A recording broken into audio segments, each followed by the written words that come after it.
Garden লাভার S video চ্যানেলে আপনাদের সবাইকে স্বাগত জানাই। তো আপনাদের কাছে আমি নিয়ে চলে এসেছি, দেখুন আমার এই টমেটো গাছটি।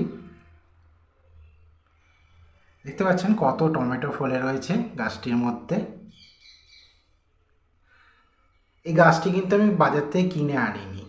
তো এই টবটির মধ্যে মাটি আর কম্পোস্ট দিয়ে আমি মাটিটাকে তৈরি করে রেখেছিলাম। তো যে বাজার থেকে যে টমেটো কিনে নিয়ে আসি তার মধ্যে তো সব তো আর আমাদের ইউজ হয় না, কিছু টমেটো খারাপ হয়ে যায়। সেই খারাপ টমেটোগুলোকে আমি এই টবের ওপর ফেলে দিয়েছিলাম, ফেলে হালকা করে মাটি চাপা দিয়ে দিয়েছিলাম। তার থেকে এই গাছগুলো তৈরি হয়েছে। দেখছেন কত সুন্দর টমেটো ফলে রয়েছে আমার গাছটিতে। তো এই গাছটিতে আমি কোনো কেমিক্যাল কিছু ফাঙ্গিসাইড বা বলুন বা কিছু বলুন, কোনো কেমিক্যাল যাতে আমি কিছু ইউজ করি না। তো পোকামাকড়ের জন্য জাস্ট নিম তেল স্প্রে করে দিই,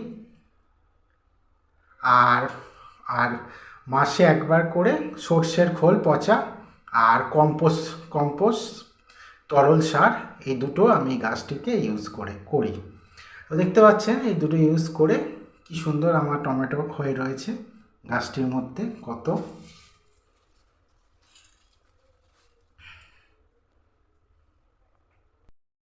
আর আমার মতো আপনাদেরও ইচ্ছা করে নিজের হাতে একটি গাছ বসিয়ে এইভাবে সবজি ফলিয়ে নিজের রান্না করে খেতে সবারই ইচ্ছা করে।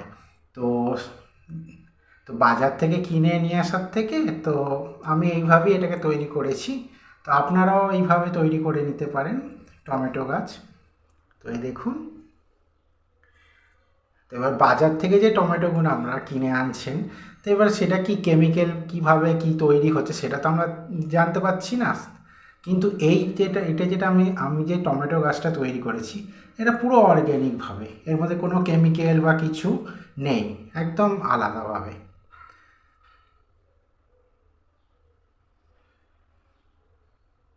সবারই ইচ্ছা করে নিজের ছাদ বাগানে একটুখানি ফলের গাছ হোক কি একটু সবজির গাছ হোক।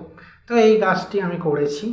তো সেটাই আপনাদের সামনে আমি তুলে ধরলাম আমার এই ভিডিওটির মাধ্যমে। দেখুন কি সুন্দর টমেটো হয়ে রয়েছে, কত ফুলও ধরে রয়েছে গাছটির মধ্যে। তো আপনারাও এইভাবে গাছটি করতে পারেন। একটি টবের মধ্যে মাটি দিয়ে রাখবেন যেরকম আমি আপনাদের বললাম।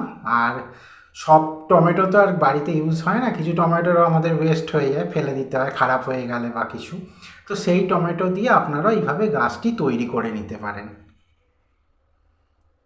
কি সুন্দর হয়ে রয়েছে। তো আমার চ্যানেলটি যদি আপনাদের ভালো লেগে থাকে, লাইক শেয়ার কমেন্ট সাবস্ক্রাইব করে পাশে থাকবেন। ধন্যবাদ।